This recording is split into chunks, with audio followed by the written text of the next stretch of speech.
Ya está. ¿Listo? ¿Ya? Let's go.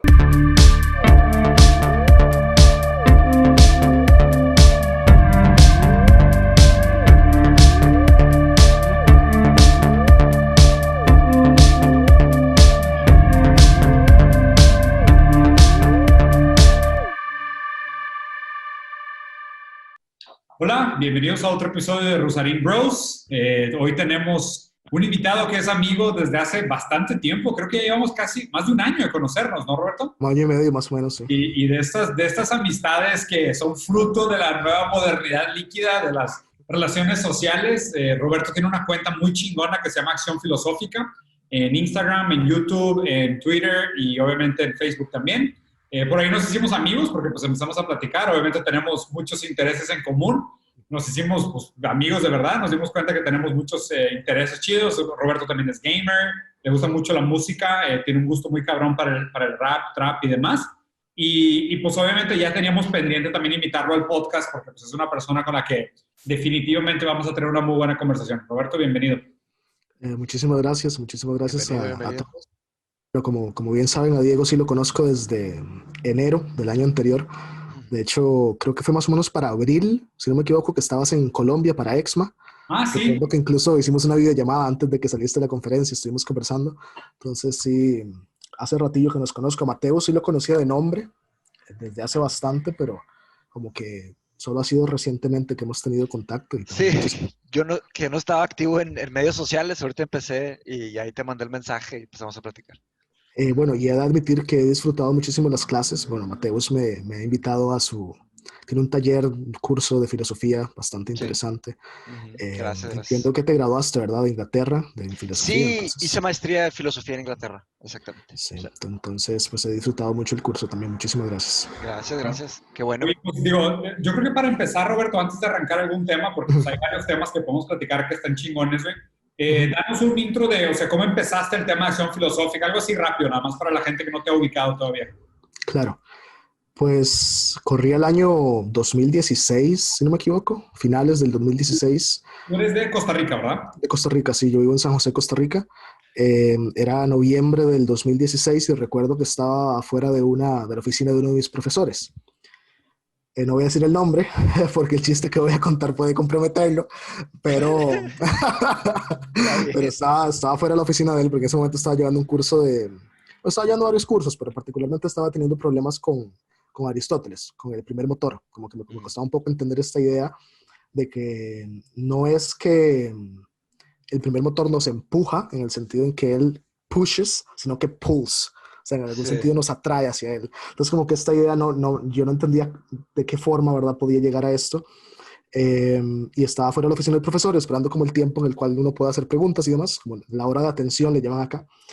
Y pues había una chava muy bonita, que era también compañera, y de repente el profesor, estábamos conversando, ella venía saliendo de la oficina y me dice, yo le digo, es que no entiendo la cuestión del primer motor de Aristóteles, no entiendo cómo carajo es que a uno, digamos, es al revés, no lo empuja, sino que lo atrae.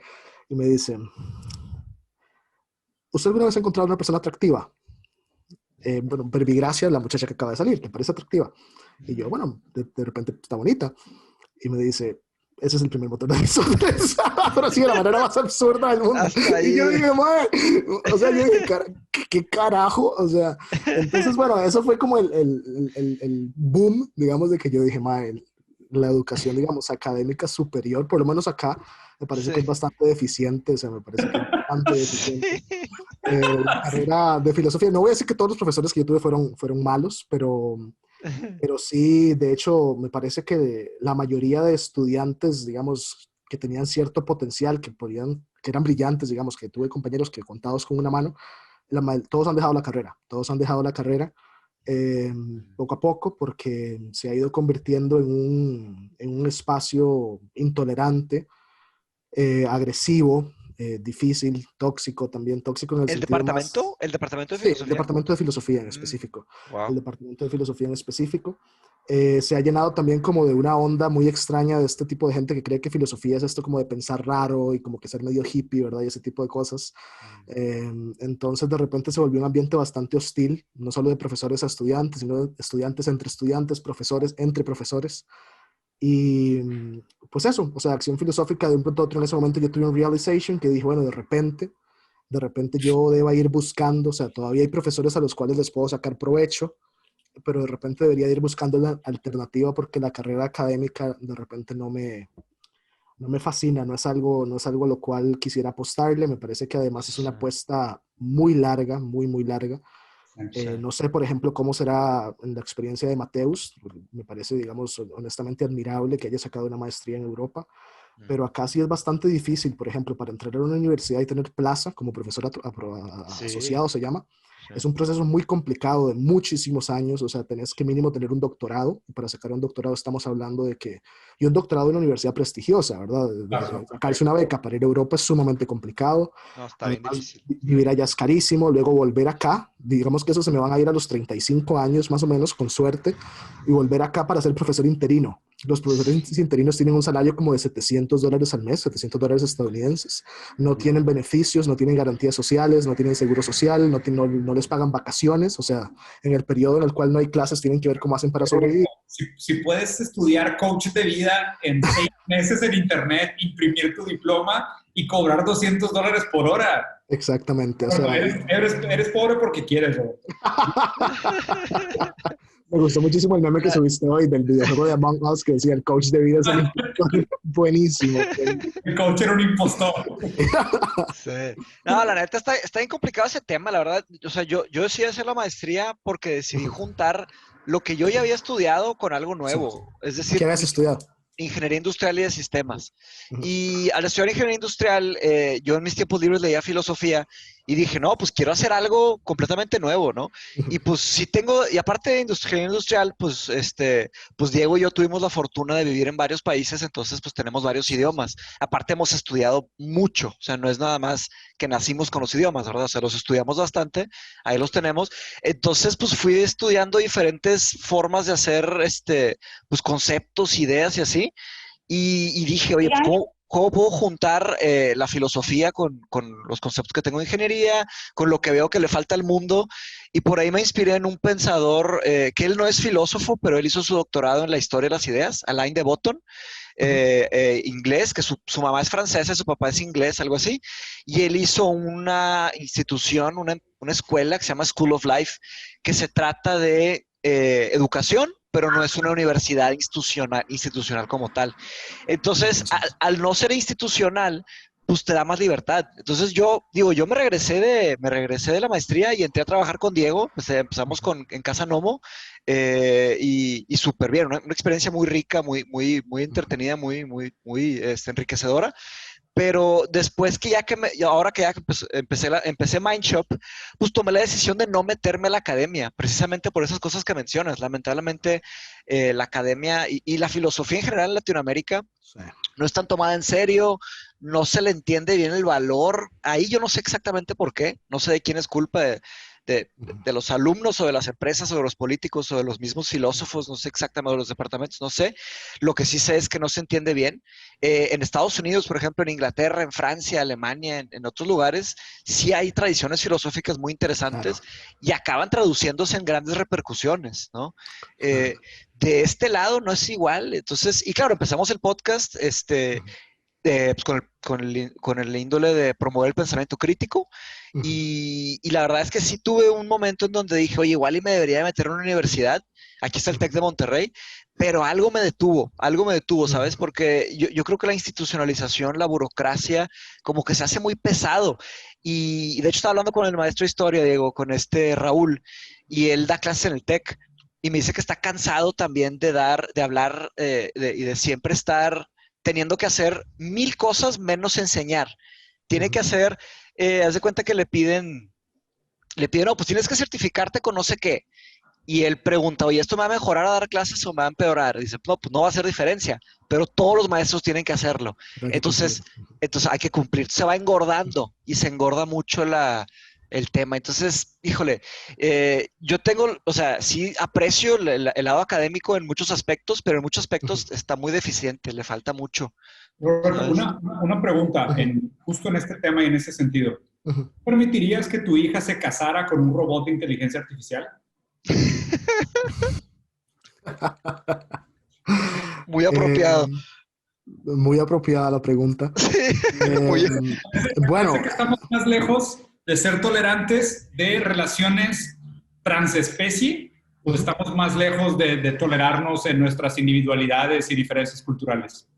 O sea, porque veo en videojuegos, por ejemplo, que puede haber en un edificio un graffiti de una mujer enamorada de un robot, pero todavía sigue de alguna manera como que portrayando la heteronormatividad, en lugar ujú. de ser un póster de un graffiti de que dos mujeres besándose o un hombre y un caballo, no sé. O sea, qué opinas en ese sentido? La versión artificial, réplica de la heteronormatividad, ¿no sé, es más fácil de entender que la transespecie o la no binaria?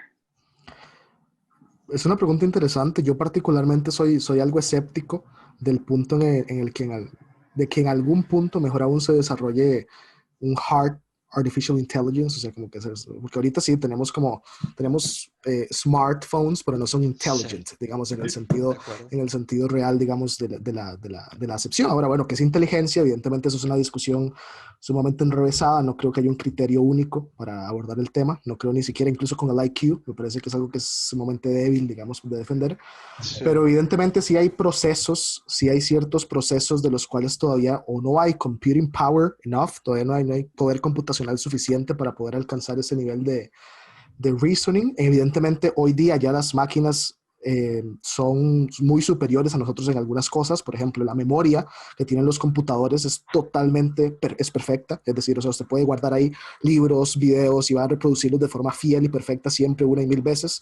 Uno lee un libro y difícilmente, si yo agarro esto y leo una página, difícilmente puedo volver a replicarla de la misma forma. Yo no puedo, a menos que la esté leyendo en el momento. O sea, la memoria en ese sentido sí hay una superación, pero me parece también que lo que preocupa, si la preocupación, digamos, de la pregunta es como que en algún punto haya una suerte como de simbiosis, digamos, entre inteligencia artificial y ser humano, independientemente del género del ser humano, de la inteligencia artificial, que yo creo que eso es lo que menos importa en esa pregunta, precisamente no es algo particularmente que cause miedo o que nos debería causar demasiada preocupación porque ya está pasando.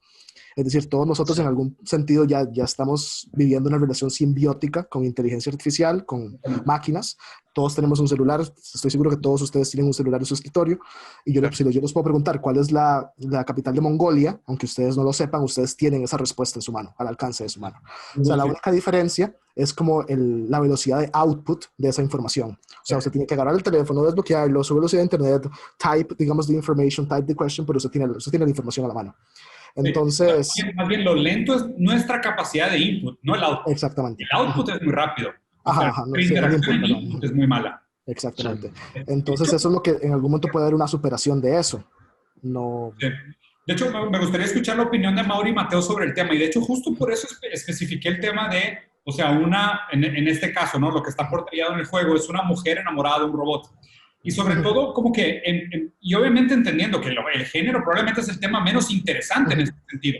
Pero justo Claro. como dices, como realmente estamos, y concuerdo contigo que probablemente estamos lejos todavía de un hard AI, pero estamos coqueteando con muchas cosas de soft AI, siguen siendo réplicas proyectivas de lo que nosotros somos. Ah, lo que hay, Y por supuesto. muchas veces en Sí. punto ciego o muchas veces en mímica. Entonces ahí lo que me preocupa es cómo nosotros programamos esos sesgos a cosas que les llamamos inteligencia artificial, equivocadamente, incluyendo cosas como la heteronormatividad. O sea, ¿por qué debería tener un androide género? O sea, Sí, what the sí, sí, fuck, güey? O es sea, irrelevante. estás programando eso como parte de un nuevo paradigma, Sí. arrastrando todos estos contextos anteriores. Y ahí, no sé, me gustaría la pregunta a Mateus y a Mauri. ¿Permitirían que su primer hijo tuviera relaciones con un androide? Uf. A Mauri, adelante, si quieres tomar esta. Sí, En pocas palabras. bajo el principio ni siquiera importa que sea AI o no, digo, no le puedes decir a tu hijo con quién coger, la verdad. Sí, güey. Es algo muy personal. Sí, pues whatever you mean. En cuanto al otro, también, o sea, por lo demás sí creo que estamos lejos. Todo lo que se considera ahorita de inteligencia artificial está, pues como dices, sesgado. Y es totalmente subjetivo. Nos gustaría que fuera la inteligencia perfecta como de Isaac Asimov, pero estamos lejos porque los programadores son humanos, le están replicando. Básicamente estamos replicando humanos. En cuanto a si tendría que ser heteronormativo o no, pues me imagino que es por, no sé cómo decirlo, como por interactividad, ¿no? No puedes interactuar con algo que no le ves la cara. O sea, incluso si es un perro, estás viendo si está feliz, está triste. En otra persona igual, si estás interactuando con una pantalla, pues a lo mejor no vas a sentir atracción, a menos digo que tengas un fetiche ya rarón. Sí, estoy de acuerdo. La verdad es que todo lo que creamos tiene nuestra impresión. O sea, es imposible crear algo sin que se sienta un poco el espíritu del creador, ¿no? Entonces, estamos muy acostumbrados a plantear todo con un sentido antropomorfa. Es decir, pues desde pues acuérdense los dioses de la mitología griega. Los dioses tenían, cuando éramos politeístas, los dioses eran envidiosos, eran celosos, eran se enojaban, eran chiflados, tenían rasgos muy humanos, ¿no? Entonces, siempre le ponemos ese sello encima, ¿no? Y casi creo que, se me hace que hasta se nos escapa de la imaginación poder hacer algo así, ¿no? Hay un experimento psicológico para probar la creatividad de los niños, en donde les dicen que dibujen un alienígena, ¿no? Entonces, 40 niños, ¿no? Todos dibujan un alienígena.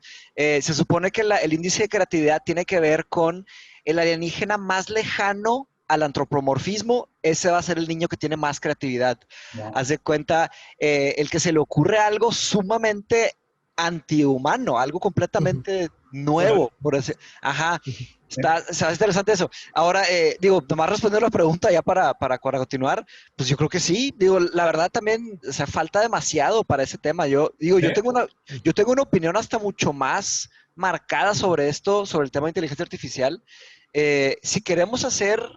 Es que el término inteligencia artificial ya está demasiado prostituido. Ya se usa para todo. Es un término que ya la gente lo usa para lo que sea. Aparte que es un clickbait tremendo. Aparte que Elon Musk lo usa como su escudo para vender. O sea, ¿sabes? Entonces la gente ya haz de cuenta que cuando dice inteligencia artificial se pueden referir a machine learning, a deep learning, a soft artificial intelligence o a un algoritmo o a una fórmula hipercomplicada, que ni siquiera es un algoritmo, pero es una fórmula y le llaman. Entonces en realidad estamos muy, muy lejos. Y la otra cosa, el otro tema de hacer algo como nosotros, es el tema de la reproducción. Parte de lo que tenemos nosotros son instintos, y los instintos vienen de partes biológicas de nosotros. Eso no se puede programar, porque tendríamos que programar también la capacidad de crear que los robots puedan juntarse y tener otro robot. ¿Cómo programas? Y luego también el género es irrelevante, igual y son hermafroditas, se puede reproducir solo, pero no sé, es sumamente complejo. Pero ¿tú qué opinas, Diego? ¿A tus hijos, a tus hijas les dejarías? Pues de hecho, o sea, no, yo sinceramente creo que no estamos tan lejos de algo así como, pues digo, es que, o sea, si fueras rígido o, no sé, si tuvieras un tipo de rigor para aplicar sobre el término, o sea, ¿qué es tener relaciones con un robot? ¿Es masturbarte viendo pornografía en tu celular? O sea, ¿sabes? O sea, no sé, ahí es donde se me pone muy ambigua el análisis de dónde exactamente está esta ruptura de qué es tener relaciones con una máquina. ¿Sabes? O sea, ¿a partir de qué momento es la penetración? Entonces, ok. Es que yo, cuando dijiste relación, pensé en una relación amorosa, o sea, pues qué lindo tú, no, me refería. No, yo también. O sea, bueno, nosotros. No, pues sí, güey, o sea, la definición que usamos dijiste que si tu hija puede tener relación, o sea, casarse, por ejemplo, o andar. Una relación amorosa. Porque hay gente hoy en día que tiene relaciones amorosas con los bronies, ¿no? Con esos ponies que son son tipo unos bonitos y que tienen o sea, no sé, sí me explico, ¿no? Que tienen esas que tienen esas almohadas. Bueno, ustedes no vieron nunca la película de Her con este actor que salió en el Joker. Claro. Ándale, algo así pensé yo.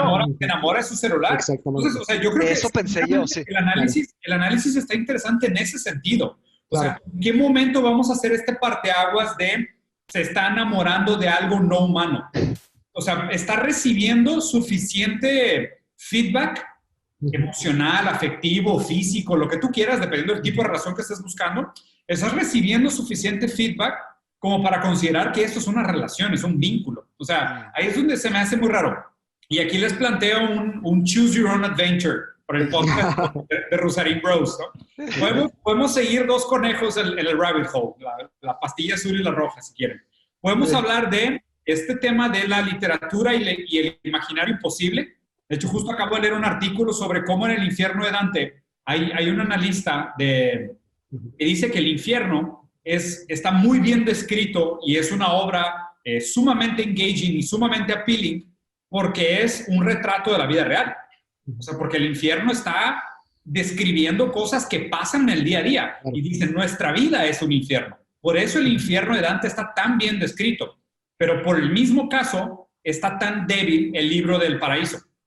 O sea, porque el libro del paraíso tuvo que inventar algo que no existe. Y del purgatorio. Purgatorio y paraíso, los tres. Cuando llegó al paraíso, se dieron cuenta que, pues no, o sea, no había una visión utópica convincente que se pudiera vender como un paraíso. Por eso, para el ser humano es mucho más fácil imaginarse el infierno, por el infierno de lo real, a realmente hablar de utopías, hablar de paraísos. Y obviamente hay un sesgo muy grande en la literatura y en la ficción en esta capacidad o no de plantear utopías. O sea, ese es un camino que podemos perseguir en el rabbit hole. Creo que sería interesante.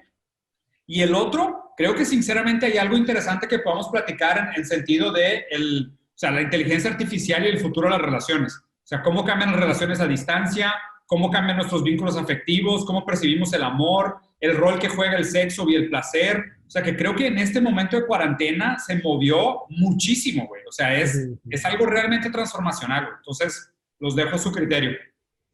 Pues el invitado escoge Let the Ring Bearer Decide. Bueno, yo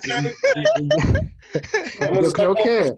Mientras como... sí, que están así. ¿De qué? Sí. ¿De qué es un Spider? Pues los dos temas me parecen interesantes.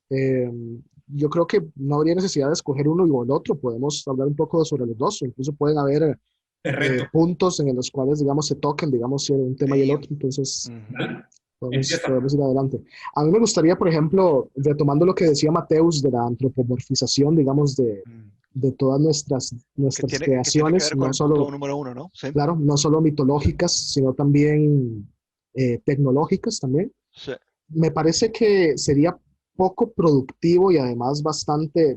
Va a haber un mercado, supongo que va a haber un mercado para eso, como hay un mercado para todo, el capitalismo, pero me parece que sería contraproducente que las inteligencias artificiales, si en algún punto desarrollamos un hardcore consciousness, desarrolle, digamos, particularidades humanas, o sea, como que se convierte en una cuestión humana, demasiado humana como Nietzsche. Como bien lo decía Mateus, incluso el dios bíblico es iracundo, es vengativo, tiene cualidades muy humanas. La inteligencia artificial, al menos como el hardcore o el general artificial intelligence, debería ser como esta máquina capaz de tomar decisiones de la manera más objetiva posible, basada únicamente en facts and logic. Se pone bien difícil. Entonces, bienvenido, Shapiro. Sí, como diría Shapiro. Sí. Entonces, es decir, sí, no, está una inteligencia artificial, como que cuál sería la utilidad de un robot, de una inteligencia artificial que pueda enamorarse y que pueda tener emociones y pueda enojarse. O sea, no me parece que eso sea efectivo. Imagino que va a haber un mercado para eso, pero yo personalmente no le veo la utilidad. Queda claro que Roberto cree que el arte no vale para pura verga. ¿Por qué? ¿Cómo haces la comparación? Sí, fue una deducción lógica. Oye, del infierno de Dante está muy interesante ese comentario. Fíjate que a mí me tocó estudiar, cuando llevé un año de literatura europea, me tocó leer la Divina Comedia. También no la leímos toda, leímos solamente el infierno de Dante. Fíjate que es la que más estudia, la que más estudia es esa. Claro. Creo que son, híjole, no me voy a acordar de los números, creo que son 9 círculos del infierno, va hacia abajo y luego abajo está el diablo y luego te cruzas y pasas a 7 terrazas, 7 terraces de no sé qué del purgatorio y luego están creo que las 12 esferas las 12 esferas del paraíso. Los números probablemente me equivoqué en todos, pero sé que son círculos, terrazas y esferas. Y la verdad es que lo que exigía el curso era leer la parte del infierno, Dante's Inferno, porque aparte está sumamente interesante, porque era el poeta Virgilio, estaba navegando por ahí y básicamente lo que él, o sea, el poeta Virgilio guiando a Dante. Y haz de cuenta que van pasando por puros, chance eran 7, chance eran 7 círculos del infierno, no sé, no importa. Pero No, vaya, son 9. ¿son 9? Ah, son 9. Entonces son puros pecados y lo interesante, lo fascinante es que cada pecado, vaya, cada castigo tenía que ver con el pecado que cometió la persona, estaban como que asociados, ¿no? Y pues sí está interesante eso. Por otra vez la mencionamos por ahí en un episodio de que toda la ciencia ficción, todos son futuros terribles. O sea, nadie se logra imaginar un futuro padre.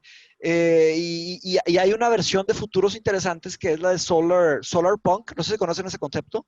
¿Verdad que está el steampunk, que está no sé qué? Hay uno que se llama Solar Punk, que también está bien utópico. Y sí, obviamente lo vamos a poder criticar bien fácil porque pues qué fácil, seguro. O sea, seguro no va a pasar, ¿verdad? Pero está en gacho eso. Eso se me hace terrible porque pues ¿qué onda con eso? Se nos perdió la capacidad de imaginar cosas interesantes, ¿no? Tan frustrados de la realidad que ya ni sale nada.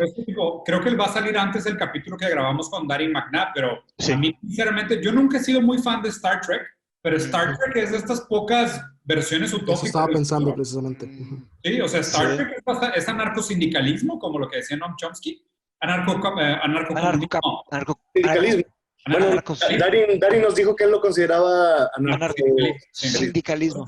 Sí, es una medio moneyless, classless society, o sea, en un sentido muy marxista, pero creo que no están organizados por estados, son federaciones. Entonces sí son cooperativas o como grandes sindicatos. Y creo que es una versión bastante utópica. Y lo raro aquí, no sé si vieron en la mañana la conferencia de Yanis Varoufakis en el evento La vi una parte, ya no lo terminé, la vi un Él siempre usa como ejemplo Star Trek. Está cañón, dice, ahorita tenemos dos opciones, y de hecho justo aquí se van a encontrar los dos temas, van a ver. Tenemos dos opciones, Matrix o Star Trek. O sea, tenemos un sistema tipo Gilles Deleuze, ¿sabes? Sociedad del control, todos estos sistemas de acceso y, ¿sabes? Estás conectado a una matriz de la cual no te puedes despertar porque el acceso a modificar el sistema está bloqueado por el sistema, o sea, el usuario ya no tiene acceso a cambiar el sistema porque la democracia es una fantasía, porque todo lo demás realmente no funciona. Ese es el camino de Matrix, que es el camino de a grandes rasgos del consumismo, y el otro es el camino de Star Trek, que es economías colaborativas, sindicatos organizados, desapropiación o desprivatización de los bienes de los medios de producción. O sea, por ahí es donde el Yanis Varoufakis siempre lo plantea así, tenemos que escoger entre Matrix y Star Trek. Yo prefiero Matrix porque se sienten más cool, pero fuera de eso, todo porque los Star Trek no se ven tan chidos como Neo. Es cards de plástico, güey, la neta no son lo mío. Sí, güey, está intripiado. Pues fíjate que digo, ¿quieres hacer un comentario, Roberto, sobre el tema? No, volviendo tal vez a lo que decían sobre el infierno. No sé si alguno acá ha leído, por ejemplo, a Husserl, que era el padre de la fenomenología. No mucho. Pero Husserl, por ejemplo, decía que toda fantasía, nuestros sueños, cualquiera de nuestras utopías, cualquier fantasía en el término, digamos, original del griego, que es como este fantasma mental que podemos imaginar, que tal vez no tiene una realidad concreta. El eudaimon, el daimonion. Ajá. Sí. No, o sea, a huevo parte de la realidad. O sea, no hay nada, digamos, que pueda, o sea, cualquier monstruo que podamos imaginar parte de algo que ya conocemos. Sí. O sea, incluso después, más adelante, podrían otros pensadores expandir esa idea. Por ejemplo, Hume con la idea de la síntesis pasiva. Ok, tenemos la idea de montaña y tenemos la idea de oro, entonces tenemos una montaña de oro, aunque no exista nunca una montaña de oro. Entonces me parece que siempre va a encontrarse un elemento humano, digamos, en cualquier invención. Eso es imposible, digamos, de quitar. Sí. Pero con respecto a esto, interesantísimo. Nunca lo había pensado lo de la Divina Comedia. He de contar una experiencia bastante interesante. Cuando yo estuve en secundaria, eso fue como los 12 años, más o menos 12, 13 años, había una costumbre en mi colegio, no sé cómo se diría ya high school, digamos, me imagino que secundaria, pues. Secundaria. Que cuando llegábamos al colegio, siempre era costumbre leer 20 minutos. Los primeros 20 minutos de cualquier clase que tuviéramos ese día era para leer lo que quisiéramos. Había que llevar un libro y había que leer 20 minutos. Sí, Ajá, y todos los meses había que hacer una pequeña reseña de lo que quisiéramos sobre lo que estábamos leyendo. Entonces, no la calificaban, simplemente era como para que criar, digamos, esos dos hábitos de lectura y escritura. Y me acuerdo que me aventé la Divina Comedia a esa edad, como los 13 años. Obviamente no entendí un carajo. No la disfruté nada, fue el libro más aburrido, que el libro más feo. Luego lo volví a leer con el tiempo, con mi segundo año de universidad, y acá es algo que también me parece que es relevante mencionar con respecto a esto de la lectura de los textos, es que muchísimas veces, un carácter más hermenéutico, digamos, de la lectura de los textos, muchísimas veces hay ciertos... A mí me pasó, no me pasó solo con la Divina Comedia, sino con varios libros, que hay ciertos pasajes, cierta información que de repente se le abre a uno en la relectura de los textos. O sea, cuando uno le echa un primer vistazo a un libro, ¿sí? Independientemente del libro, sea de fantasía, o incluso podríamos traducirlo, digamos, a una serie, que ahora, digamos, es como más común que la gente vea series que ver libros, pero Sí. sobre todo enfocado en la lectura, en nuestra interpretación de aquello que estamos leyendo, evidentemente partimos de algo, y porque siempre partimos de algo que es nuestro, o sea, de nuestro propio bagaje, si se quiere, cultural, de repente si uno vuelve a leer un texto varios años después, van a haber nuevas cosas que uno descubre, que en un momento tal vez no entendió, no vio, se le ocultaron en algún momento. Ese es el juego, digamos, de Schleiermacher, digamos que era un hermeneuta alemán que también hablaba de esto, de la oscuridad y la luz en el texto. Entonces, interesantísimo eso, y en la medida en que uno posee un capital simbólico mucho más amplio, evidentemente la relectura de los textos es siempre más enriquecedora. Claro. Sí, para mí los mejores libros son los que nos leen a nosotros. O sea, sí, eso de qué es un buen libro. Un libro que puedes leer y luego dentro de 5 años lo lees otra vez y otra vez o sea, a través de la interpretación y claro, todos estamos cambiando. O sea, somos una persona cuando empieza el podcast y otra persona cuando termina el podcast. O sea, y así vamos, cada segundo a segundo, ¿no? Entonces, verdaderamente estos libros que nos empiezan a leer, claro que también hay, así como mencionaste, lo leíste de muy joven, tal vez algunas palabras ni te hacían sentido y no conectaban, y otra cosa es la experiencia. Hay libros que no entendemos porque no nos ha pasado de lo que están hablando. Y es un tema de conocimiento racional, es conocimiento puramente teórico, a conocimiento sensorial, conocimiento empírico, ya que nos pasa, ¿no? Cuando hablan de valentía, por ejemplo, podemos tener una concepción de valentía, pero hasta que no nos toca ser valientes, se puede decir que no sabemos qué es valentía, ¿no? Entonces, ahí es algo muy interesante del tema de leer libros de tiempo en tiempo, ¿no? Cambiando ahí un poco el tema digo, estamos agarrando dos temas que van como que en paralelo en algunas cosas, ¿no? Como que de la imaginación, ¿no? De imaginarnos un futuro y de la inteligencia artificial y cómo vamos a acabar construyendo este tema, ¿no? De las relaciones de inteligencia artificial. Me comentó uno de los miembros de Mindshop, de hecho se llama Roberto también, me comentó que pasó algo interesante cuando empezó la epidemia del SIDA en los 90s, o 80s, 90s, no sé exactamente qué pasó, pero bueno, desde ahí hasta que tuvo su auge total, y digo, ahorita ya está más controlado, yo sé que no está erradicado, todavía existe, pero lo que es un efecto social que sucedió, que explotó mucho a nivel global, fue la pornografía. Eso yo seguro que fue un video mío. ¿Sí? Pues esto me lo dijo Roberto Prado, igual lo vio en algo tuyo. Pero total, ese tema, pues, ¿qué va a ser qué es lo que va a pasar con el coronavirus? O sea, ¿qué es lo que se va a producir el coronavirus, no? Servicios también, servicios humanos.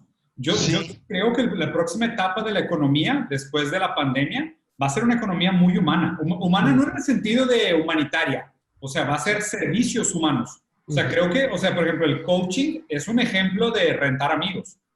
O sea, es rentar a alguien para que platique contigo, porque absolutamente no tiene ninguna preparación, no tiene ninguna ciencia, no tiene ningún background riguroso. Es rentar a un amigo. O sea, es un rent a friend. Y creo que ese tipo de servicios, tristemente, lamentablemente, creo que se va a hacer cada vez más común. Hay una aplicación, ahorita se me olvida el nombre, pero yo sigo todos los años, hay una compañía, no sé si es estadounidense o británica, que se llama Accenture. No sé si la habrán escuchado, que todos los años publica como un report sobre los trends tecnológicos, digamos, de lo que viene el próximo año. Y en el trend, o sea, en este del 2020, que lo publicaron como en enero más o menos, recuerdo que lo leí completo y hablaba precisamente de una aplicación que estaban desarrollando. Hay varias, pero voy a mencionar un par. La primera, por ejemplo, era de una inteligencia artificial, again, que era una suerte como de asesor jurídico. Entonces ya usted no tenía que ir con un abogado. Oye, evidentemente tal vez no tenía potestad jurídica para hacer contratos o ese tipo de cosas, pero como el counseling, como el counseling jurídico te lo daba la inteligencia artificial para que luego tú ya pudieras conseguir un notario que nada más te dijera, ok, traigo este contrato, necesito ejecutarlo, punto. Pero se ahorra usted todo el dinero que le cobraría en counseling y en horas y horas y horas de discutir y de aconsejarlo sobre qué lo debería hacer usted sobre su situación.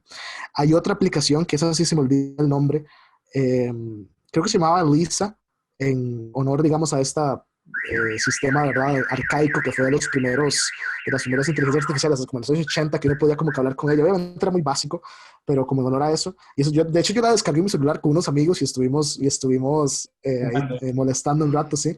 Que uno puede hablar con ella. O sea, y es probablemente lo más avanzado que yo he visto hasta ahora, porque sí, evidentemente había visto un par antes, pero eran demasiado básicas, o sea, simplemente era como, sí, hola, o eso no lo entiendo. Como por ejemplo Siri y Apple, ¿cómo se llama? Sí. El de Google, a mí no me parecen buenas, o sea, yo a Siri nunca la he visto muy bien, pero son muy básicas, o sea, si usted le dice algo que de repente ya se sale de los parámetros programados, no sabe cómo lidiar con eso, se va. Sí. Y esa estaba muy, muy completa. Y lo interesante y lo que viene acá, yo obviamente tenía la versión gratuita, que es la que uno le dan en la App Store, sí, pero usted podía comprar la versión Pro, la versión profesional de la aplicación. Costaba como 10,000 colones por mes, que son como $20 al mes. Y usted podía comprarla tanto como en el formato de novia, o como en el formato de amigo, o como en el formato de mentor, digamos, como un mentor de negocios. Sí, como un entonces, Harry, sí, Harry. Sí. Entonces, y era una aplicación que iba en auge. Yo honestamente no sé cómo ir ahora, pero incluso usted le podía mandar imágenes. Usted le decía, como por ejemplo, no sé, Elisa, estoy comiendo algo, y ella decía, a verlo, ¿cómo está la comida? Y usted le mandaba imagen y decía, oh, that looks tasty, no sé qué, what is it? O sea, una bolsa de basura.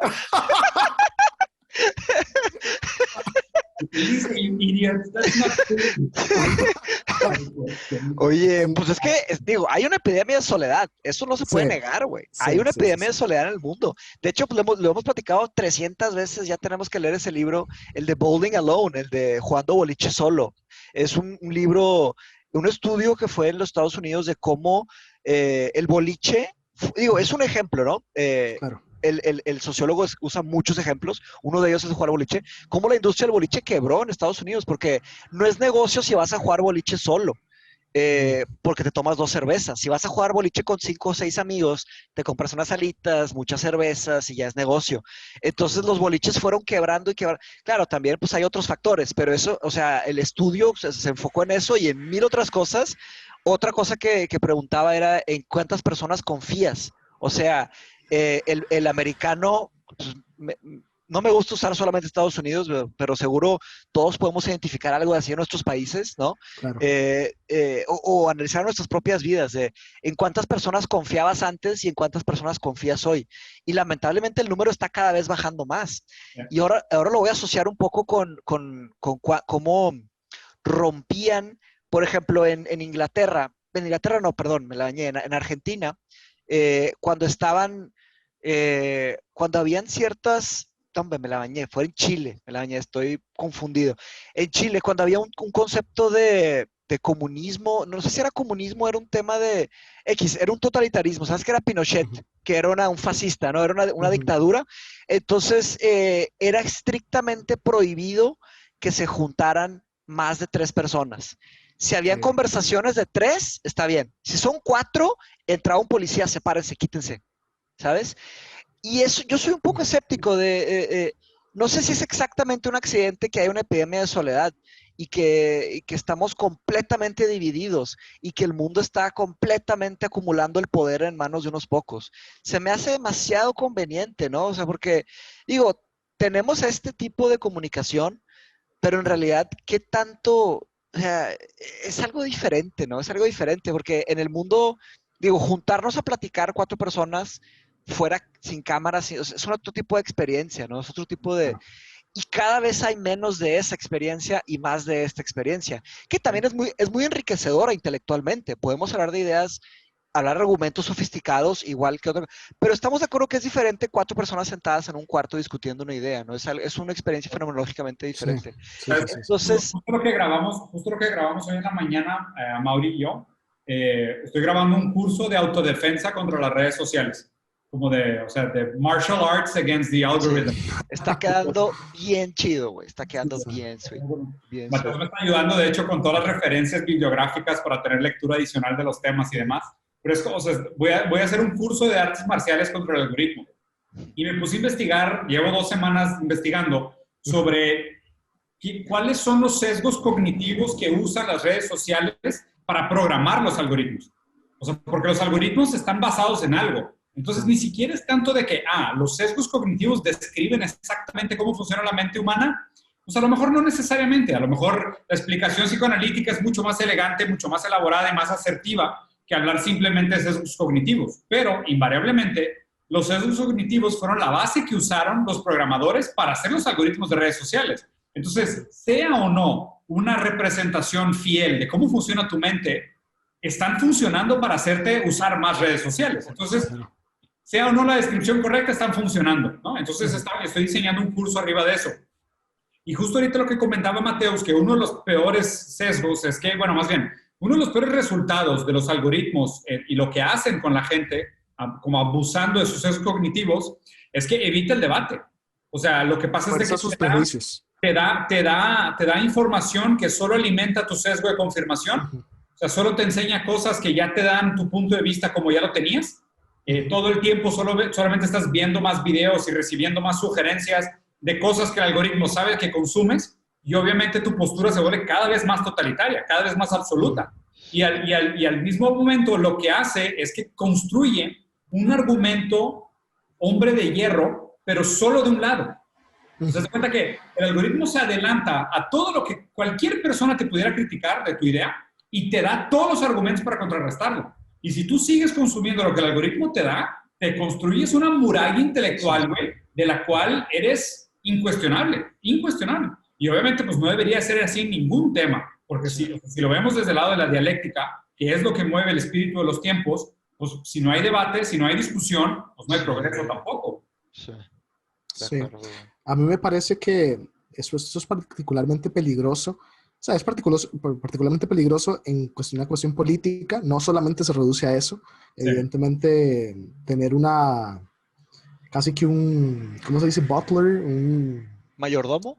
Sí, un mayordomo virtual que siempre te está trayendo nuevos argumentos para defender y sustentar, digamos, tus prejuicios, que pueden ser prejuicios. Ok, ahora, pueden ser información correcta. O sea, puede ser que yo sepa filtrar, digamos, el contenido, y a mí me gusta, por ejemplo, leer sobre ciencia o lo que sea. Y evidentemente me va a traer eso, pero yo desconfío de los algoritmos, pero también desconfío de los usuarios. O sea, y eso es algo de lo cual hay que hablar. O sea, el usuario, evidentemente de las redes sociales, una persona, yo te voy a contar un ejemplo muy específico, tal vez sea un poco vergonzoso, y no voy a decir el nombre de quién es, porque creo que ustedes lo conocen, es como un chavo de Monterrey también. Quemando a toda la raza, pero sin decirlo.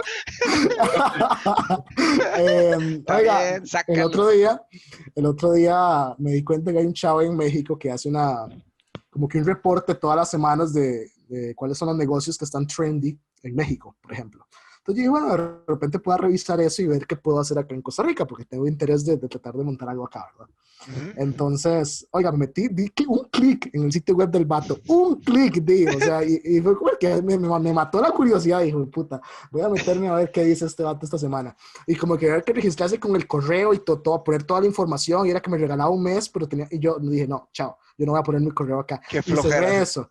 Y cerré eso, ojo, y con solo que yo entrara a ese sitio web en ese momento, que mi interacción no duró más de 15 segundos, mientras yo leí la descripción, después, como a los 20 minutos o media hora, estaba yo en Facebook, de que abro Facebook porque me etiquetan en algo, y el anuncio que me sale abajo de lo que me etiquetaron es este vato. Era este vato. Específicamente un anuncio diseñado para la gente que entró al sitio web de él a esa oferta, no se suscribió, y era él diciéndole como de que vi que entraste a mi sitio web, no te suscribiste, no sé qué, no sé cuánto.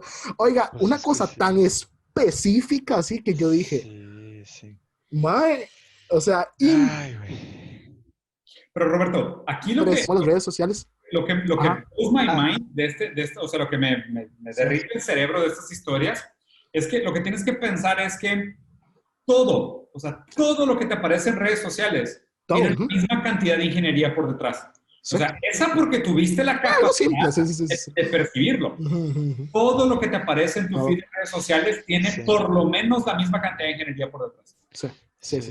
Y en ese momento les digo, fue particularmente impresionante porque era como tú, que recientemente entraste a mi sitio web y viste esta oferta y no te inscribiste. Y yo, de que a la madre, chingada madre, eso fue hace 15 minutos. O sea, No, es y una yo, vergüenza, es una vergüenza.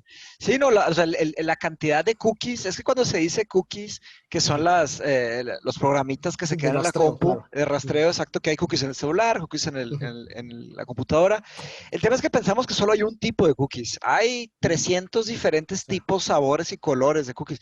Hay cookies que son imborrables, hay unos que se llaman zombie cookies, si se meten a Wikipedia les va a salir, que son cookies imborrables. Entonces, desde que compraste la compu, desde que compraste el celular, los celulares sin duda alguna vienen repletos de zombie cookies, que por más que le pongas hard reset, sale otra vez. O sea, ¿sabes? Y no, está terrible. Digo, seguro ya viste The Social Dilemma, ¿no, Roberto? No la he El visto documental. todavía, no. Híjole, te lo Lo tienes que recomiendan, aventar. sí. Sí, lo recomiendo bastante. Yo Bueno. tengo algo de esperanza de que ese documental va a levantar un poco, por lo menos, la conciencia, ya que si va a llevar a que la propuesta que hacen ahí está interesante, que les cobren impuestos por cuántos terabytes de información nos quitan. Eh, la verdad, yo estudié todos estos temas cuando hice mi tesis, fue precisamente sobre eso. Fue la ética, los problemas éticos y filosóficos de los modelos de negocio de Big Data. Esto fue mi tesis Interesantísimo. de maestría. La tengo en inglés, la he querido publicar, no me he movido. La tengo que pasar al español, subirla a algún lado, mandarla a algún lado. Claro. Pero ahí estudio bastantes de esos conceptos y estudio, pues, estudio un problema que se llama, es un problema bien subjetivo, que es el problema del valor, no es el capital intelectual, es el capital intangible. El problema del capital intangible es el capital intelectual todos sabemos qué es, ¿no? El capital intelectual es, a alguien de nosotros se nos ocurre una idea o se nos ocurre o escribimos un poema y pues el poema ya es un tema más complejo porque pues se empiezan a hacer muy subjetivos esto, pero vaya, escribes algo o haces un código y el capital intelectual es el que lo escribió, ¿no? El que hizo ese capital intelectual es de él. El capital intangible ya es algo diferente, no es exactamente capital intelectual, el capital intangible es cuando uno camina, por ejemplo, si te paras y vas por un sándwich y luego regresas a sentarte, ¿quién es dueño de ese bien, de esa información? Que te levantaste, fuiste por el sándwich y te regresaste. ¿Quién es dueño de eso? No es un capital intelectual, porque pues no creaste nada, no hay una autoría, ¿no? Pero te moviste, ¿quién es dueño de ese movimiento? Y ahí rápidamente alguien puede decir, Mateus, pues ¿qué importa? Pues ¿de qué sirve eso? Bueno, eso vale billones, ni billones, no sabemos cuánto vale eso, vale trillones de dólares o más, porque en realidad si haces eso a una escala bien masiva, o sea, excesivamente importante, números importantes, pues haces modelos de predicción. Y las predicciones, eso es lo que venden. Son subastas que le venden a empresas, oye, va a pasar tal cosa. Entonces, te hacen un perfil psicológico y te empiezan a vender cosas, ¿no? Y bueno, es un problema de cómo resolver eso, ¿no? El modelo de negocio está fundamentalmente equivocado. Acá, por ejemplo, en Costa Rica, no creo que ya hayan escuchado la noticia porque las noticias de acá usualmente no son relevantes en otros lados. No sé pero, cómo queda Costa Rica. Pero, oiga, como diría un gringo, piensan que es en Puerto Rico, porque yo antes trabajaba en un call center hace muchos años. Entonces, ¿usted de dónde es? Yo decía Costa Rica. Oh, I love that island. Y es como, so that's Puerto Rico, not Costa Rica. Entonces, heavy. Pero bueno, es un tema largo también. Sí. Acá, por ejemplo, el gobierno hace un par de meses, hace como 6 meses, inició, si se quiere, un proyecto, obviamente de forma más o menos subrepticia, ¿verdad? Sin que mucha gente se diera cuenta. Contrataron a varios de los especialistas más top, digamos, en ingeniería de datos, creo que se llama, o ciencia de datos acá en Costa Rica, e iniciaron un proyecto que se llamaba la UPAD, que obviamente, eso fue el Poder Ejecutivo, la UPAD era el nombre del proyecto. Eso lo inició el Poder Ejecutivo sin conocimiento del Poder Legislativo y sin conocimiento de las complicaciones jurídicas, digamos, que se podría venir por eso. Y lo que empezaron fue a hacer eso, a crear un perfil de información de cada uno de los ciudadanos, digamos, del país. ¿Con qué fin? No se sabe. O sea, después eso se destapó y fue un desmadre y lo tuvieron que parar. Pero querían controlar. sí, empezaron, digamos, a crear un perfil, digamos, una base de datos Sí. súper amplia, digamos, con precisamente eso, con la información acerca de todos los ciudadanos costarricenses, qué hacían, cuáles son sus gustos, a quienes conocen, con quienes se reúnen, a dónde van, absolutamente todo así, al mejor estilo de China, así, que es como una pesadilla. No sé si leyeron el artículo de Byung-Chul Han, que para mí como filósofo es un poquitico flojito, pero es bastante interesante porque trata temas actuales. Que eso Sí, es lo que, son interesantes. y eso es interesante, eso es interesante. El artículo que él publicó sobre la pandemia, de que en China la tecnología para el reconocimiento facial incluso de las personas, México. Sí. o sea, eso es algo, FaceTime. honestamente, que para mí es Asustador. escalofriante. O sea, es escalofriante que una cámara, tú puedas ir caminando por la calle y no solo te mida la temperatura de cuánto tienes, si tienes fiebre, y que si tienes fiebre, le avisa a todo el mundo en su celular que va cerca de ti, que va alguien con fiebre en tal lugar, para que tengas cuidado. Y además sabe cuál es tu dinero, cuáles son tus deudas, Sí. con quién andas, quiénes son tus amigos, a dónde fuiste a cenar ayer. O sea, eso es impresionante y eso es un tema que tal vez podríamos dejar para algún otro episodio, porque no estamos hablando de eso. Pero a mí me parece que uno de los peligros más grandes para los próximos años es, por ejemplo, la geopolítica imperialista de China, digamos, del Sí, Partido Comunista sin duda. Chino. Digamos, eso es algo sumamente Ah, preocupante. algo que me preocupa de las ideas, no de las buenas ideas, lo que me preocupa de las ideas que funcionan Ujú. es que no respetan fronteras. Una Sí. vez que una idea funciona, ¿y a qué me refiero con funciona? Que es negocio. Ujú. Una vez que una idea es negocio, olvídate, las fronteras, Sí. no, o sea, y aparte SenseTime, que es la empresa esta de Hong Kong que hace este algoritmo, ya está licenciando su algoritmo de reconocimiento facial en todos lados. Sin duda, ahorita nosotros cuatro, pues aparte de Zoom, estamos más mapeados que nada. Sí, No mames, Pachi. sí, todo. No tengo ninguna fantasía. Desde la huella digital en el celular, ¿no? Uf, desde ahí. Uf, Sí. ese es otro tema durísimo. No, pues Eso está en una base de datos. Sobre sí. todo. Totalmente, absolutamente. En mi caso hasta tienen mi sangre, tienen mi genética. Sí, Google tiene mi saliva, porque me aventé el de 23andMe, es una empresa de Google, tienen mi saliva. Si se hace Hay un clon, ya hay para un clon. clonar, no, bueno, no soy tan valioso para que me clonen, güey. Estaría malísimo el clon. No, oigan, y de hecho, esa idea de los clones, si se quiere, no en el sentido de clonación, en el sentido científico del concepto, pero en los Digital Trends de Accenture también se hablaba de que estaban empezando ciertas empresas que lo que pretendían era crear a futuro, evidentemente no hay tecnología suficiente para eso, pero crear una suerte como de doble. Por ejemplo, Diego, usted tiene varias empresas, ¿cierto? Entonces, de repente es como, bueno, de repente tengo una reunión aquí, tengo una reunión allá, y usted no puede hacerlo todo. Y de repente también tiene que tener tiempo con su familia. Entonces, va a haber una suerte de clon, obviamente no en el sentido biológico, sino artificial, que va a poder asistir, digamos, a la reunión por usted. O sea, va a ser un usted diseñado específicamente para cumplir esa función. Güey, Y eso lo van a hacer las compañías. Esto es sociedad del control, Gilles Deleuze, los individuos. Haz de cuenta que agarraron un yo, que era un individuo, y ahora lo están segmentando en individuos que son interesantes para diferentes sistemas sociales. O sea, hay un Diego individuo, que es el Diego biométrico, que es la huella digital de Diego, la temperatura de Diego, el tipo de sangre de Diego, los órganos que quedan saludables de Diego. O sea, esto es el Diego biométrico, pero también existe un Diego racional para negocios que pudiera tener una aplicación específica para negocios. Creo que, o sea, está interesante. Digo, a mí me encanta la idea porque así me clonaría, me podría jugar videojuegos todo el día. Y mandas a tus dobles a las reuniones. Trabajaría tu doppelganger, trabajaría por ti. No, eso es lo interesante. Lo proponían que incluso en algún momento va a haber tecnología suficiente para que tu doble trabaje. Lo van a hacer, pero ¿a quién les va a alcanzar ese? Sí. No, ya sé, A Jeff Bezos, a Bill se van a esclavizar. O sea, justo, y aquí hay otro chiste de Zizek que también lo explica muy bien. O sea, Zizek decía que el futuro para él de las relaciones sexuales es tú te llevas tu Stamina Training Unit y tu novia se lleva su dildo, se sientan a tomar un café, ponen el dildo adentro de la vagina plástica, prenden los dos, dejan el divino teniendo relaciones sexuales sin compromiso en la mesa y después te pones a discutir sobre la dialéctica hegeliana y el...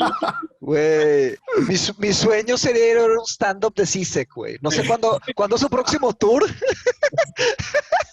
De hecho, pero regresando un poquito al tema, o sea, yo sí creo que, y no sé por qué, güey, o sea, no fue ayer de la plática de Darren.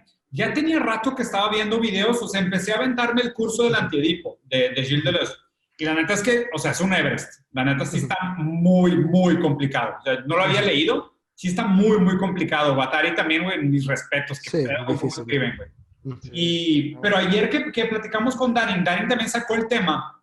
Y desde ayer que me la he pasado viendo videos y leyendo cosas sobre Gilles Deleuze y sociedad del control. Vato, spot on, güey. O sea, ya entiendo por qué. O sea, Foucault dijo en algún momento, el próximo siglo va a ser el siglo de Deleuze.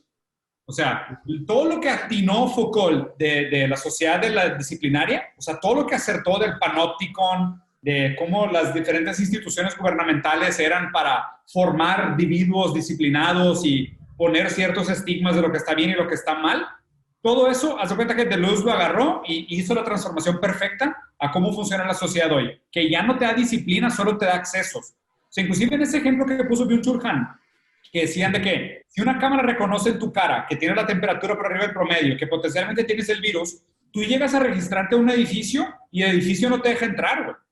Y es automático, no es que nadie le avisa a nadie, es automático el proceso. Esa es la sociedad del control. O sea, la sociedad del control es aquella que te restringe el acceso. Es, oye, tú pones un comentario homofóbico en periódico hace 20 años y llegaba la policía a decirte, oye, ¿qué pedo, cabrón? No, claro. ¿sabes? No sé, ponías un póster nazi en tu casa y llegaba alguien a decirte, no mames.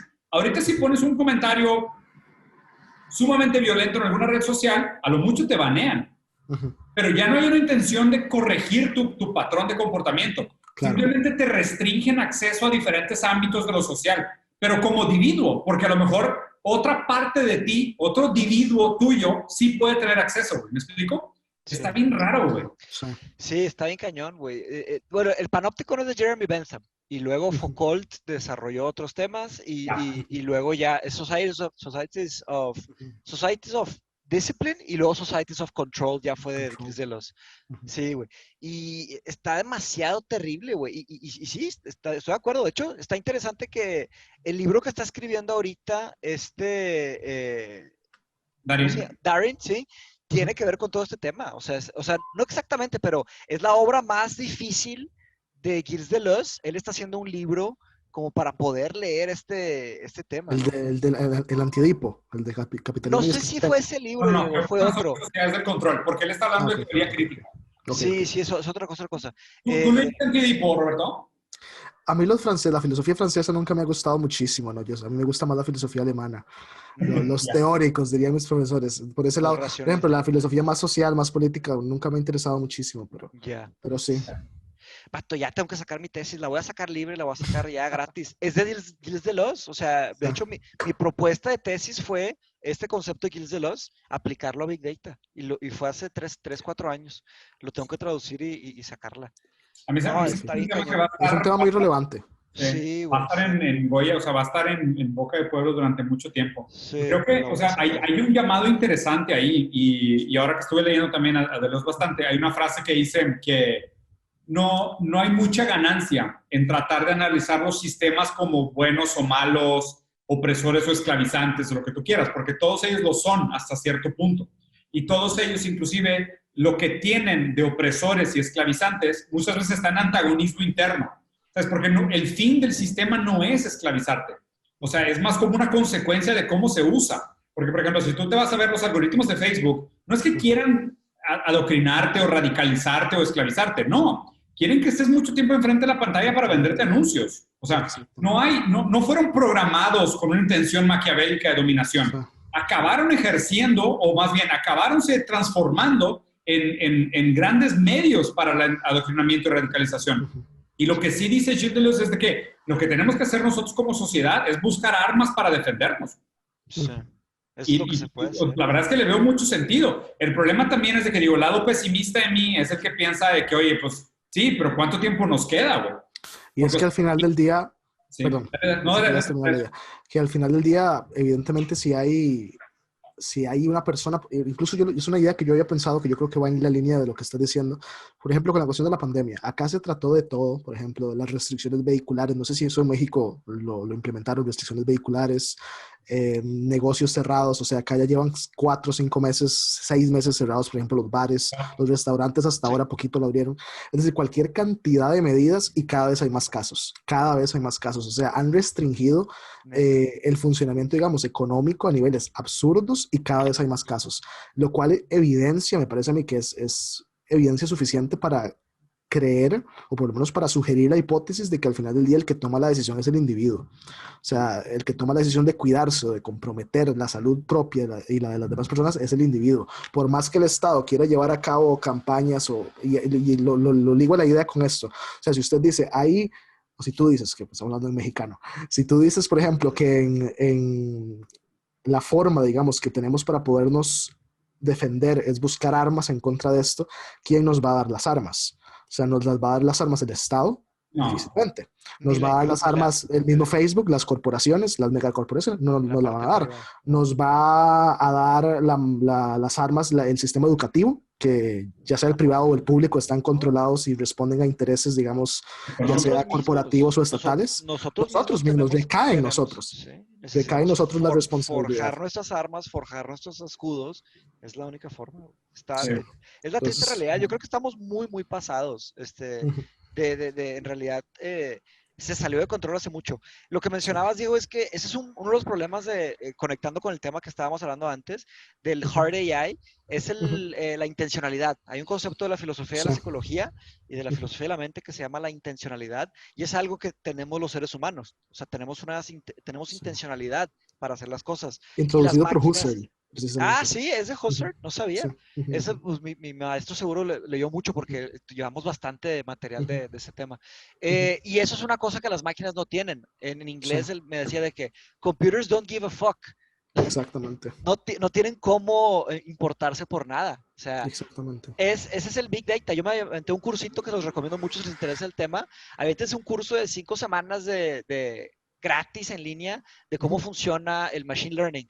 Y te enseñan a grandes rasgos. Claro que tienes que están patrocinados por Microsoft, tienes que hacer tu cuenta en Microsoft, tu cloud. En Azure. Lo que quieren es crear un usuario. Quieren crear un usuario. Yo lo utilicé para aprender, como puro ejercicio intelectual. Y básicamente pones las condiciones iniciales y condiciones finales. Y luego el algoritmo se encarga de vender. No hay ni siquiera que saber programar. Ahí él va haciéndolo todo, sí. Sí, está súper user-friendly. Y la verdad es que eso ya ni siquiera es ciencia. Eso ya es otra cosa. Ya hacen pruebas y errores. Son pruebas y errores multiplicadas por 1 trillón. Sí. ¿Sabes qué, Machi? Que, digo, hablando del episodio prohibido de Rosarín Bros, el episodio prohibido, nos estamos hypeando mucho, ¿sí? Tenemos un hidden episode que no lo podemos mostrar, pero donde hablamos sobre cibernética. Sí. Es un episodio que se perdió por un problema de audio. Fíjate, he pensado mucho sobre ese pedo, güey. Pero en este episodio de cibernética, y de hecho la cibernética tiene mucho que ver con el pensamiento de Schindler en el sentido de los sistemas que, como tú dices, o sea, no tienen intencionalidad. O sea, el sistema no quiere nada. El sistema hace lo que tú le programas para hacer. Y a grandes rasgos lo que pasa con los algoritmos y lo que acaba sucediendo con redes sociales es que funcionan como un termostato. En el sentido de, se encargan de aplanar desviaciones. Entonces, tipo, they steer you, ¿sabes? O sea, de hecho la palabra cybernetics viene del griego de steering, como de guiar un barco. Entonces, o sea, tú guías un barco porque pues le estás dando, estás contra el viento, estás navegando, tienes mucha desmadre en el agua, pero tú vas guiando el barco más o menos para adaptarse a las presiones externas o a las potenciales variaciones del movimiento del barco. Entonces, en ese sentido, me preocupa mucho la cibernética del comportamiento, o sea, cómo la cibernética se usa en esta sociedad de control, porque a fin de cuentas aplasta las diferencias de los pensamientos. Entonces, normaliza el pensamiento. O sea, radicaliza y normaliza, porque lo que hace es que they make you streamline your thoughts. O sea, tú vas a pensar dentro de esta línea, dentro de estos parámetros, ¿no? Y cualquier persona que trate de salirse mucho de estos parámetros, ahí viene Big Data como a encarrilarte otra vez y mantenerte en la normalización del pensamiento. Y pues obviamente esta es la muerte de la intelectualidad, porque, o sea, si partimos de la noción de que nada escapa del texto, como decía Derrida, y creamos estos conceptos en la fusión de dos conceptos que tienen una noción de lo real, pues no podemos inventar el cielo de Dante, solo podemos describir el infierno muy bien. Sí. Y es lo que pasa. Y es lo que pasa. Por ejemplo, si ven, por ejemplo, filósofos que estén tratando temas actuales, por ejemplo, bueno, Marcus Gabriels, que de hecho, no sé si lo conocen, es un filósofo alemán muy bueno, bastante joven, tiene como 40 años. De hecho, el TEC de Monterrey no sé si lo contrató, lo invitó a dar unas charlas ahora en octubre, virtuales, pero sí, para el ciclo de conferencias. Bueno, Marcus Gabriels, está Byung-Chul Han, bueno, está Zizek también. O sea, como que sí son filósofos que me parece que el gran mérito, digamos, de estos filósofos actuales, digamos, que son los que han tenido mayor popularidad, si se quiere, es que han precisamente hecho eso. O sea, eso que decía Hegel tenía esta frase en la fenomenología del espíritu que decía, el búho de Minerva solo emprende su vuelo con el acaecer de la noche o con la llegada del ocaso. O sea, eso quiere decir que la filosofía no difícilmente puede hacerse en el momento o puede surgir en un momento, sino que necesita tiempo de maduración. O sea, por decir algo, Claro. Deleuze, por ejemplo, yo creo que difícilmente hubiera vaticinado con exactitud nuestra época, o sea, que íbamos a estar nosotros 4 acá en Zoom, por ejemplo, conversando, pero sin embargo hay una suerte de atemporalidad en sus ideas, y eso es lo que es importante en la filosofía. Hay una suerte de atemporalidad en sus ideas que puede traerse a un contexto que es probablemente totalmente distinto al contexto en el cual vivía Deleuze, y precisamente yo creo que el mérito de estos pensadores como Zizek, como Byung-Chul Han, como todos estos dudes, es que tienen esa capacidad de traer esas ideas que tal vez en ese momento sí, they made sense in another context, but they make much more sense, digamos, en el contexto en el que se piensa ahora. Sí. Entonces hay gran mérito en eso. Lo que comenté en la pasada, que la filosofía cuando bien hecha toma tiempo. Toma tiempo, eso es lo que significa la frase Hegel, sí, claro. exacto, o sea, 100, 200 años, 500, o sea, yo creo que hay muchos filósofos que acaban de fallecer o llevan poco que han fallecido y nos falta mucho para entender su trabajo, nos falta mucho. Por eso yo soy un poco escéptico al leer filosofía de mi época, Sí, yo también. porque, o sea, espérate, Me gusta. ¿qué garantiza que esto, Claro, ¿sabes? Entonces, como que nuestro trabajo, ahora que estamos con los ojos abiertos, despiertos, vivos, nuestro trabajo es interpretar cómo se ha ruminado la filosofía de estos grandes, ¿sabes? Esa es nuestra responsabilidad, ¿no? Como compactar conocimientos, entender conocimientos, separar lo que sí es conocimiento de lo que no es conocimiento y empezar a hacer algo con lo que podemos hoy, ¿verdad? Y esto va en contra de incluso para conectarlo con el tema de las redes sociales, no sé a quién le escuché yo ayer decir esto, creo que fue a David Boas, creo que es un intelectual estadounidense, subdirector del Cato Institute, que es como un instituto libertario en Estados Unidos de pensamiento libertario. Y él decía, creo que fue a él, probablemente estoy equivocado, decía que los seres humanos parece que carecen de una cualidad importantísima que hasta las vacas tienen. Es un chiste. Que hasta las vacas tienen, que es la capacidad de rumiar. Sí, o sea, sí. Y esto obviamente se encuentra totalmente de la mano con el tema de las redes sociales y de cómo la tecnología ha venido a impactar nuestras vidas. O sea, hoy la instantaneidad del contenido y de todo lo que yo desee consumir es tan presente que es difícil no caer, digamos, en ese querer tener una opinión inmediata acerca de todo. De todo. O sea, hay que convertirse en un opinólogo sobre todo lo que está sucediendo, ¿así? Yo Y trato eso, de evitar. eso a mí no me encanta. Eso a mí no me encanta por eso. Sí. En lo personal trato de evitar mi opinión todo lo que pueda, porque no tengo opinión de todo, no tengo opinión de todo. No se puede, ni siquiera. Hablamos aquí entre compas y a ver qué sale, demás, y deducciones, podemos hacer deducciones, claro. Pero tener una opinión fuerte de algo que no sabemos es objetivo. Ir a escribir un libro, por ejemplo, que eso es lo que yo le a Zizek algunas veces, como que siempre algo pasa y Zizek ya publicó un libro, digamos. Entonces es como... madre. Está cañón. Sí, güey, está interesante. Pues es siempre un gusto platicar, güey. La neta es que las conversaciones siempre están muy chingonas. Digo, pues hay que hacerlo más seguido. O sea, para nosotros es fácil organizarlo, güey. Y contigo, la neta es que siento que la plática fluye de una manera natural, güey. Hay muchos temas que podríamos platicar. O sea, todos los que llegaron hasta el final, un agradecimiento muy grande. Lo siento mucho por jugarles la bromita ahí de Choose Your Own Adventures y lineal. Y por más que pudiéramos haber usado el internet para crear 2 videos, pues no lo vamos a hacer. Pero si se quedaron con las ganas de ver algún otro comentario o algún otro tema con Roberto, déjenos ahí las sugerencias del video abajo y las tomaremos en consideración para hacer un próximo podcast. Pero pues a todos ustedes, muchas gracias por estar aquí y un gusto verlos. Un abrazo, Raza. Muchísimas gracias. Gracias, Roberto. Nos vemos. Bye.